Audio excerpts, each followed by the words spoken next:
It's Wednesday, June 14, 2023. More on that day and that date in just a moment. It's episode 360 of the Matt Murphy Radio Show on Super Talk. We appreciate you being here. Whatever time you're able to give us, we're certainly appreciative of that. Mac Morey comes back from the newsroom. Well, he's on hiatus right now until about 1 o'clock. He'll be back in the newsroom presently. Headless Bell is behind the glass, making sure that everything that comes out of our speakers sounds as good as humanly possible. I'm here. Pamela Furr, who you just heard from 9 until noon, is still here. Mm-hmm. Hey, Pamela. Hello, Dollar Store Reva at your service. How's it going? Pretty good. Thank you for asking. I don't think we have camera on you because we've never had a three-shot to Not in here, yeah. set up in here. That's but fine by me. I do think we have a camera on our first guest. Rarely is it the case that we have guests right at the beginning of the show. But certainly Senator Jack Johnson qualifies as an extra special guest. Wow. I'm honored. I'm honored Jack. to be here with both of you. Thank you. Well, we wanted to kind of do this as a blend of Pamela's show and Matt's show because this concept that we're about to unveil to the Super Talk TV folks was a culmination of concepts. I think you brought it up to begin with. Mm-hmm. And I'm like, absolutely. And I recognize. just felt like that we were missing something here in our studio. Mm-hmm. And we talked about it and both agreed that as patriotic of a listening audience as we have, as patriotic of a staff as we have, it is a crying shame that we do not have an American flag or a flag of the state of Tennessee in this studio. So my first thought was, I know who could rectify that problem, and that's State Senator Jack Johnson. He could help us out because I know that they fly flags over the state capitol, right? An American flag and a Tennessee flag. We do. And so I thought, Last I checked. let's get one that flew over our state capitol. And so he accommodated. Thank you, State Senator. Well, I'm happy to do it. And you're right. We do fly flags over the Capitol for special occasions, to recognize special people or to commemorate special events. And the fact that you guys have launched Super Talk TV, I think, is certainly warrants having some flags that have flown over the Capitol to adorn your studios here. I think it's going to look wonderful. And it's my first time seeing the poles. And I understand, Matt, you're responsible for procuring the flag poles, which are an important part of it. They look great. It was a team effort. Pamela thought flags. I said, yes, absolutely. Let Jack me bring the Johnson gets the pole. flags. Yeah. I said, I'm all in on the polls. I'll go get them. Thank you, Jeff Bezos. Yeah. Although he was about 4 or 5 days late, but I appreciate Jeff Bezos. Every day I'm going, are the polls here yet, Matt? When can we hang up the flags? And I've got the distribution center right down the road from me in Mount Juliet. Yeah, I don't know that's where true. I started to go get them myself. Yeah, Just walk in and say, hey, where are my poles? Where's the flag poles at? See all the little machines running around. So how does that work? You guys do this for various organizations. I mean, and thank you. You're very sweet and very kind for doing it for us. But I mean, that's something that you do to commemorate organizations or special occasions? Yeah, sure. And any member can do it and request that a flag be flown over the Capitol. And it comes with a nice certificate signed by the governor and to commemorate that. And, it might be a World War II veteran who passes away. And so we send a flag in that individual's honor to the family. It could be a 100th birthday. It could be a 50th wedding anniversary. Just something that is special. And in all seriousness, you guys provide such an important service for this community in terms of talking about what's going on in the General Assembly and what's going on in state government. And so I think it's entirely warranted that we do this for you. Well, you're very sweet. Thank you. Even when you disagree and yell at me. Yeah. I mean, every once in a while. I mean, maybe later on, maybe in about 5 minutes or so. You never know. Give it a few more minutes. That's right. Speaking of flags, I think the three of us in this room would be in agreement on this, but it just begs me to bring this question up. It is not a recognition that we have gay American citizens that want to live lives of equality in our state or in our country. I think that is past us. That's beyond us. I think the vast majority of Americans agree with that. But I had a lot of consternation about the visual the other day from the White House, equating the pride flag with the flag of the United States of America. And I'll give you an example of how I'm being fair-minded on this. When I first got to Alabama in 1999, they had been like a year removed from removing the Confederate flag from atop the state capitol. And there was still a lot of debate about, quote unquote, the Republicans allowing that to happen or the politicians allowing that to happen or whatnot. And for me, it was pretty simple. that I want two things flying over the Tennessee state capitol. I want the symbol of political sovereignty of the United States of America and the symbol of political sovereignty of the state of Tennessee, and that's it. Well, and there's a third. There's a third that flies 3 to 4 months out of the year, and that's the flag of the General Assembly, which flies under. Oh, I didn't know that. Yeah, when we are in session at the top of the cupola in the Capitol, you have the United States flag, you have the Tennessee flag, and when the General Assembly is in session, the flag of the General Assembly flies underneath those two flags. I didn't know that. I didn't know that either. Mm-hmm. That lets us know, you and I, Pamela, know to hold on to our wallets. Yeah. That's right. Or hold on to our rights. That's right. So that's a longstanding tradition. That's the flag of the General Assembly flag. But I think two things can be true at the same time, that I can respect the rights of citizens, gay citizens of Tennessee, gay citizens of the United States of America, and still get a little uncomfortable equating that flag with the United States of America flag. Well, and I know you guys follow this stuff as well, but there's a protocol. There should be no flag that flies at the same level or higher than the flag of the United States. And when you saw that picture at the White House, the most prominent flag flying was the rainbow pride, flag. Yeah. And that bothers me as well. And you know what you get? When you do things like that, you get people flashing their boobies. You get topless people on the White House lawn. Apparently is a step too far, even for Joe Biden's White House. You get men flashing their lady breasts. That is correct. That is the way that that's the way that goes. Shouldn't happen, no. Where are we in terms of?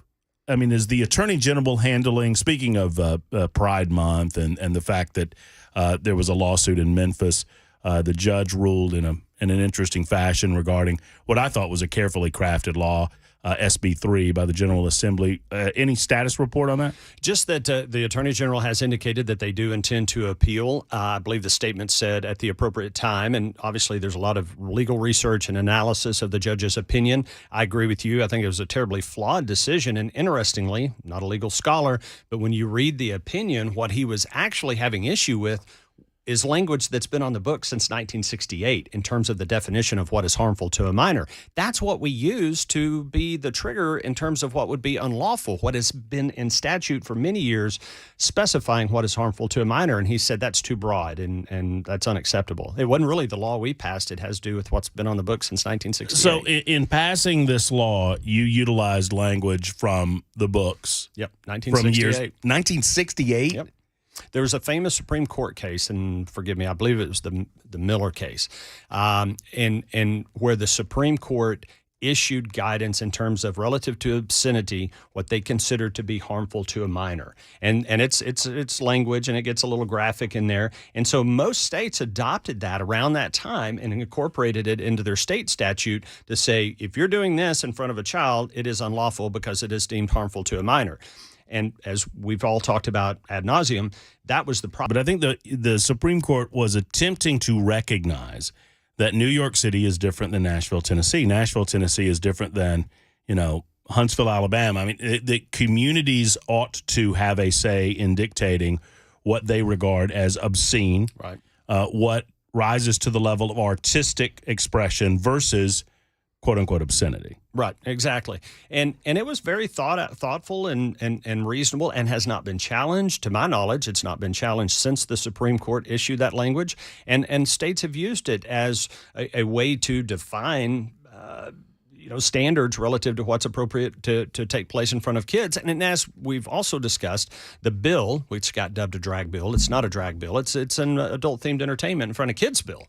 And that you shouldn't have adult-themed entertainment in front of kids. So anyway, very curious, but the Attorney General has indicated he intends to appeal, which I'm grateful for. We will also be looking at that between now and January when we go back in, if we need to go back and file a different bill. But we'll work with the Attorney General on how we proceed.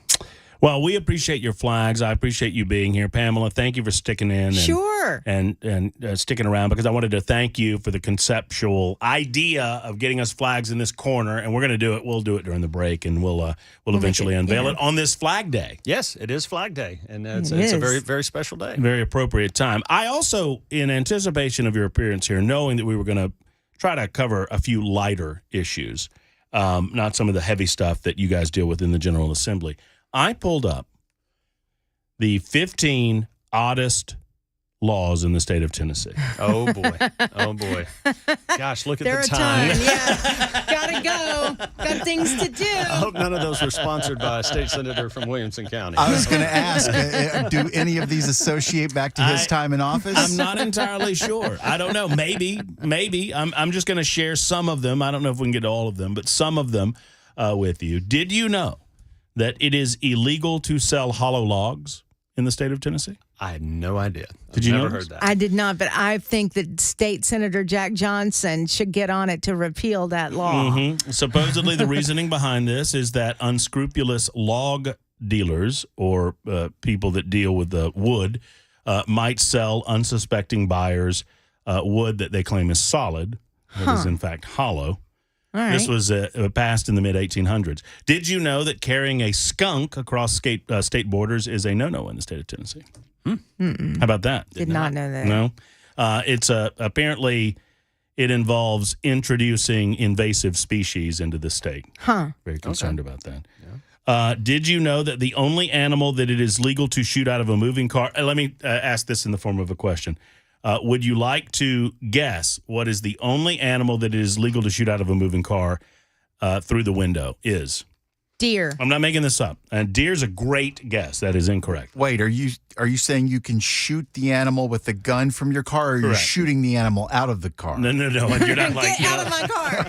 I've had some passengers I would have done that with. But. Now, someone might want to check the veracity of this one because the website that I was on was a little bit sketchy. But I'm told that the only animal that it is legal to shoot out of your vehicle in the state of Tennessee is a whale. Okay. Okay. Wow. But only if Chris the whale is Christie? eating ice cream. See, we were thinking the same thing. Oh, this goes to the heart of some things you were talking about in the last hour of the show about women knowing their place. Oh. You're allowed to live with other women, I am. but not too many of them. This is still on the books. Wait a minute. There's a limit to how many women I can live with? If 8 or more women are living together in the state of Tennessee, according to some antiquated legal language, the house is considered to be a brothel. Whether you're having sex in that house or not, it's considered a brothel. We know what's probably going on in there. Come on. I could say so much right now, and I'm restraining. Wouldn't certain nursing homes qualify? Well, but enough about the villages down in Florida. We've seen those studies. That is interesting. I'm just reporting the news. Of course, I don't know 8 women that could. I'm saying this. 8 women that could get along enough to live in the same house. I think only 4 that could ever happen. Maybe 4. Just no comment from the How men. long have you I been noticed. married, Jack? 26 years. Yeah, I've been married 21 years now, and so you and I both know better than to say anything about it. No. Do you notice I'm being Silence. very quiet? Yeah, that's Crickets exactly over right. here. Very quiet over here. Let's see, and finally, it is illegal to pick up roadkill if Yes. that roadkill is a protected species. That I did know. Mm-hmm. Yep, that one I did know. But I find it interesting that they provide a caveat within the law that if the roadkill is a protected species. So the insinuation, I think, is that everything else is fair game. I'm Fair not game. sure. I'm not sure. I remember that. Do you remember I the do. roadkill bill? I It do. made national What? news. Yes. There was a bill Yes. passed by the General Assembly. This was back- recently? No, it was before Couple I was in the years, General yeah. Assembly, probably back in the 90s or sometime. But there was a bill called the roadkill bill, and it said that if you hit a deer and the deer dies, and you can pick it up and take it home and eat it. That is true. You know, whatever you want to do. Well, that's nice. It's also illegal to lasso a fish in the state. And difficult. I don't know who. So weird. Just so randomly weird. I was looking at some of this last night, and I'm wondering what circumstances happened that somebody picked up a phone and called the Jack Johnson's counterpart 100 years ago. I guess you wouldn't call him 100 years ago. Do we know the penalty for doing that? Yeah, No, I can find that's out. important too. And finally, this is my favorite. It's illegal to drive in the state of Tennessee if you are asleep. Well, that's a good law. That's a good law. Yeah, Yeah. I may put that on a mail piece. I mean, And the I penalty support that. I'm in full support of that particular law. If you find yourself in a tricky, in a dicey In a trance. campaign situation, you just throw that out there on a mailer, and Everybody can get behind that deal one. is done. Yeah. Polls off the charts. I mean, it's very think so, popular. too. with Can the you public, stick so. around and talk about a couple of issues, more serious-minded issues? Okay, Pamela, I don't want to keep you too long. I'm leaving. I'm out. You're out of Yeah, here. I'm out. Pamela, thank you for the concept. Thank you for the idea, and thank you for communicating with Jack. You're welcome. And Jack, thank you for responding. Yeah, well, absolutely. Well, quite frankly, like many of us, I'm kind of afraid of Pamela. And, when she says, "Hey, we need something," I'm going to jump. Dollar He's Store gonna Reva. jump. Dollar Store Reva's That's her new on it. nickname. You know Yeah, her I've new heard nickname, it. right? I love it. I love Pretty it. I've good. been hearing her talking about All right, Jack Johnson will stick around with us for a little while longer. It's 12:20 on Super Talk 99.7 WTN.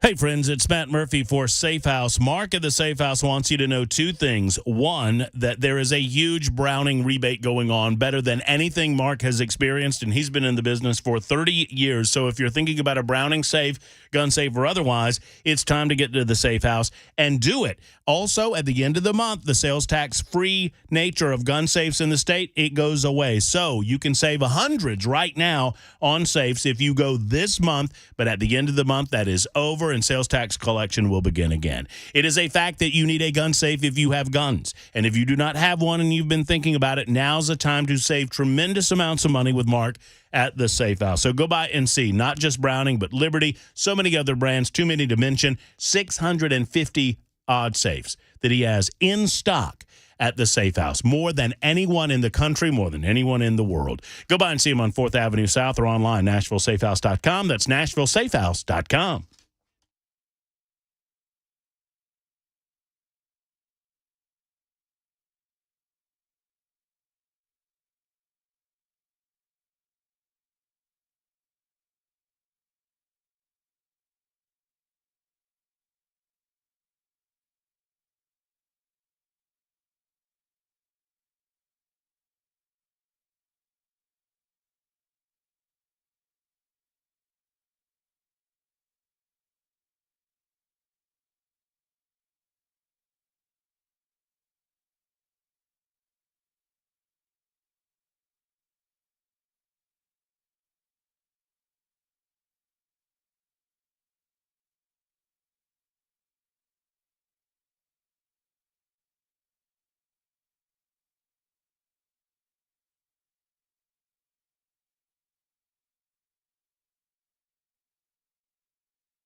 Hey, friends, it's Matt Murphy. Let's talk about Tennessee Men's Clinic for just a moment. 2 locations to serve you. I've been talking about that second location in Franklin for quite some time now. The first one has been around for gosh, decades. I mean, it seems like a long time, but it's just they were the first to conceptualize the idea of men's only health care and helping guys know their numbers. It's so important that you understand your numbers. And gentlemen, you'll understand them when you go to the Tennessee Men's Clinic. It doesn't cost you an arm and a leg for less than $100. They'll go over your complete examination. They'll get some blood work from you. And in just about an hour or so, you get some of those numbers back. Not just blood pressure or cholesterol, but also your T numbers. If you're low in energy and you don't know why, it's time to get to the Tennessee Men's Clinic. I encourage you to do that today. Go to the TennesseeMen'sClinic.com. That's the TennesseeMen'sClinic.com. Let me say it right. TennesseeMen'sClinic.com, or better yet, give them a call and schedule an appointment. 615-208-9090. That's 208-9090 for Tennessee Men's Clinic.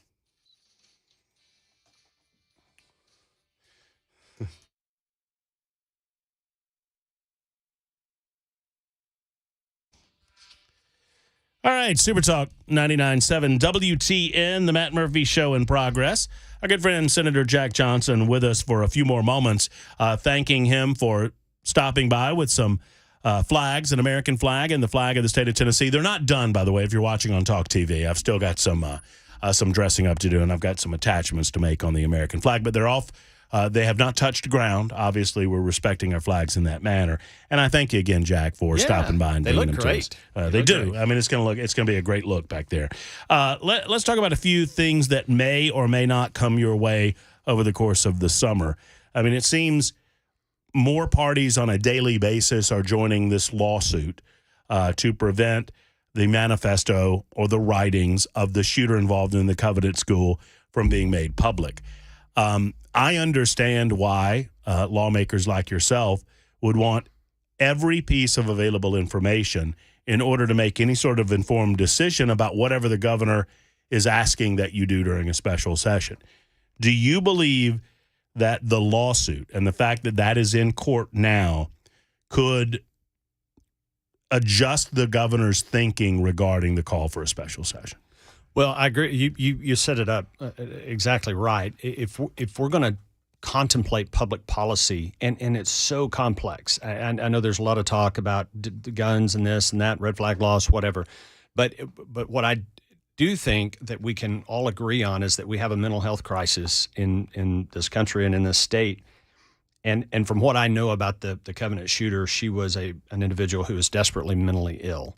And there are things we need to know about that if we're going to contemplate public policy about that. I never speak for the governor. As far as I know, he is still intent on calling us in on August 21st. I have no reason to think he has changed his mind. He's made no indication that he hasn't, that he has changed his mind.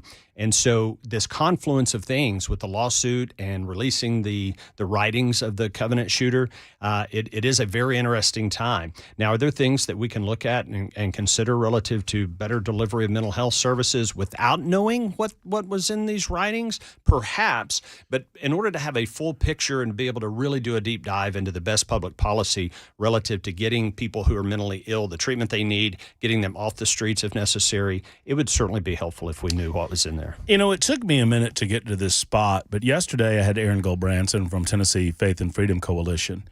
And as we were discussing the idea of a special session and the possibility of the legislature having to consider a law, it occurred to me that I don't know that I'm uncomfortable, I don't know that I'm comfortable denying a Tennessean one set of rights without suggesting that if they are mentally impaired enough to deny them one slice of their rights as Tennesseans, then I would think that they would be mentally impaired enough that we would try to get them needed help in a facility in order to protect themselves, to protect the individual and protect the public. In other words, I'm not comfortable denying you your Second Amendment rights unless I'm comfortable denying you the rest of them. Right. Because you're a danger to yourself or a danger to others. It seems that we could more broadly take a look at what the law is in the state of Tennessee regarding mental illness, mental incapacitation, being a danger to others or yourself, and the ability for a legal process by which you would get the help that you needed in a